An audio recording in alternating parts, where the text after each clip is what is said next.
Halo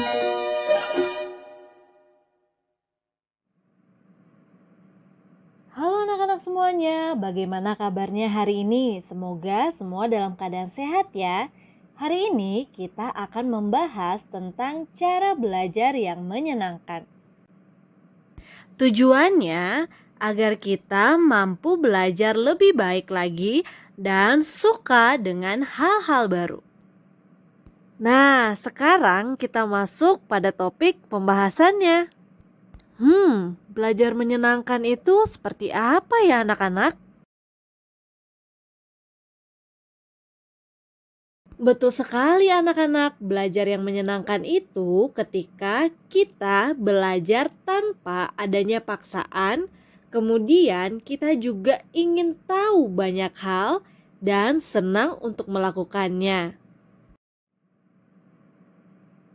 Kemudian kita juga harus tahu, belajar menjadi tidak menyenangkan itu ketika kita merasa nggak suka pelajarannya karena mungkin pelajaran itu terlalu sulit atau karena kita malas belajar.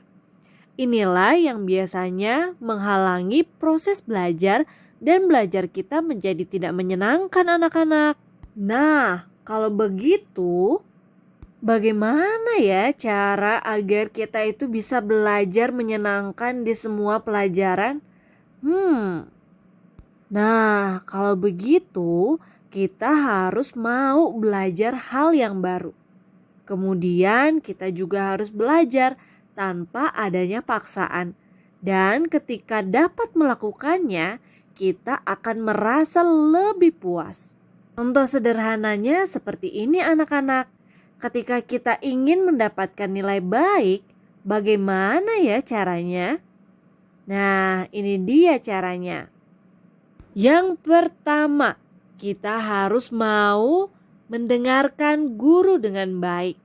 Kemudian kita mau belajar kembali materi yang sudah diberikan oleh guru tentunya. Yang kedua, kita harus mengerjakan tugas-tugas dari guru dengan baik, tidak asal-asalan, dan kita juga mau untuk mengerjakan tugas dan mengumpulkannya tepat waktu. Kemudian hal yang terpenting adalah ketika kalian belum memahami pelajarannya, boleh bertanya kepada guru. Dan yang paling penting, kalian harus melatih diri dengan soal-soal yang hampir sama. Pada akhirnya, kalian akan mendapatkan nilai baik. Kalau mendapatkan nilai baik satu kali, apakah berhenti sampai di situ anak-anak? Tentu saja tidak ya anak-anak, pasti kita ingin mempertahankan nilai yang baik itu. Bahkan kita mau nilainya itu lebih baik lagi dari nilai yang sudah kita capai. Kok bisa ya Miss seperti itu? Tentu saja bisa ya anak-anak, karena kita punya tujuan yang hendak kita capai. Tujuan kita adalah mendapatkan nilai yang baik. Oleh karena itu, kita harus lebih berusaha lagi dari sebelumnya.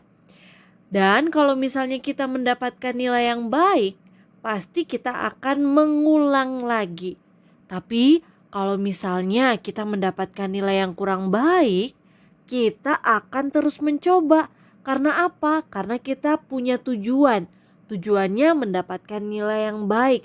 Akhirnya ketika kita mendapatkan nilai yang kurang baik, kita akan terus berusaha. Karena apa? Karena ada rasa penasaran di situ, ingin mendapatkan nilai yang baik. Dan ketika mendapatkan nilai yang baik, kita mau mendapatkan nilai yang lebih baik lagi. Nah, anak-anak, sekarang kalian sudah tahu kan bagaimana cara belajar yang menyenangkan itu? Yang pertama, kalian harus belajar tanpa adanya paksaan. Kemudian kalian juga meningkatkan rasa penasaran kalian yang besar. Kemudian yang paling penting kalian senang untuk melakukannya. Oh iya, sampai lupa. Kalian juga harus merasa senang dengan pelajarannya. Ketika pelajarannya sulit, kalian mau berusaha untuk mengerjakannya. Akhirnya, kalian bisa mendapatkan nilai yang baik. Karena apa? Karena kita punya tujuan yang jelas. Oke anak-anak, semoga penjelasannya Miss Ersa kalian bisa mendapatkan hal yang baru ya anak-anak. Untuk hari ini sekian dulu, sampai bertemu di pertemuan selanjutnya. Dadah, Tuhan Yesus memberkati.